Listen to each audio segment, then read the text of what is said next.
เฉยๆผู้ใหญ่200เด็ก40 บาทนี่เขานะ200ปกติจ้ะ เขาเขียว ดัง ตรงนี้ดูที่สวนเขาเขียวเดี๋ยว ๆป้ายเดิน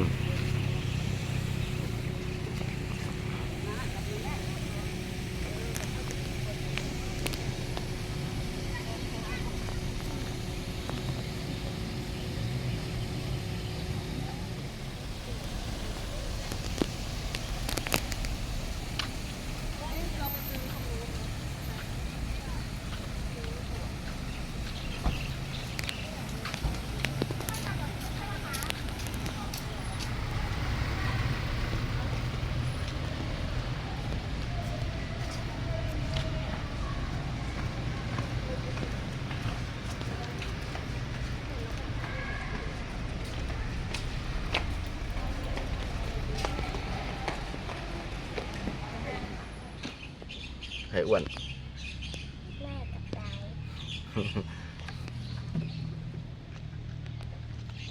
ไปเข้าห้องน้ำก่อนไหมครับ ไปแล้ว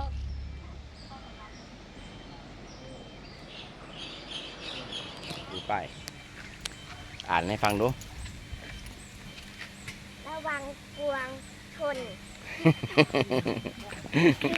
ใหญ่กวางดุไป โอเค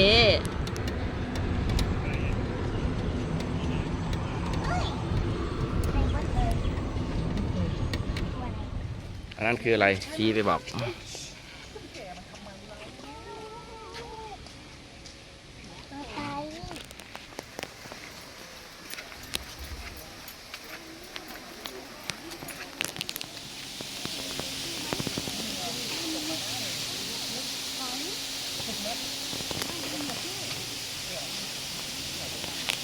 บ๊ายบาย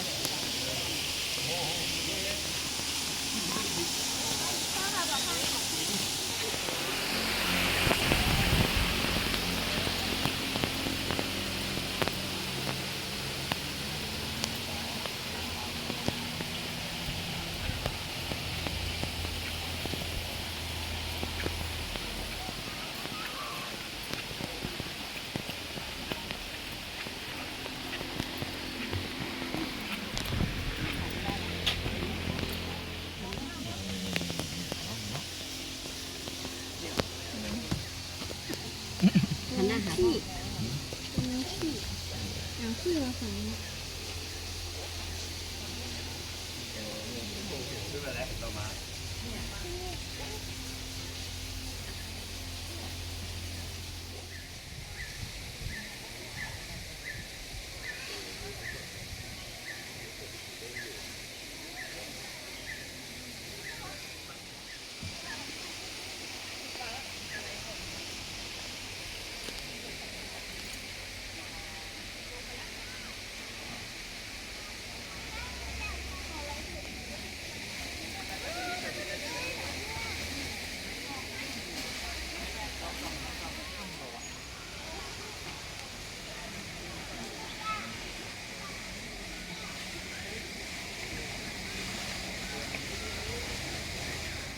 ไปดูมันได้ ไป เดินไปดูมัน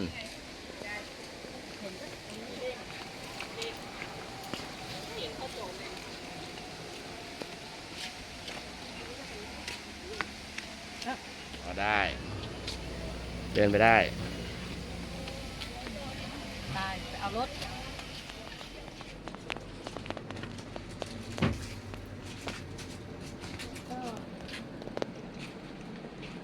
นี่ตุ๊กตาเนี่ยเอาไหมถ้าไม่เอาช่วยได้ไปใส่บ้าง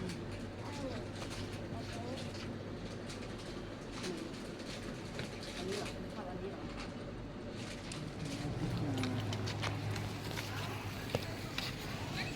ไปทางนี้ เ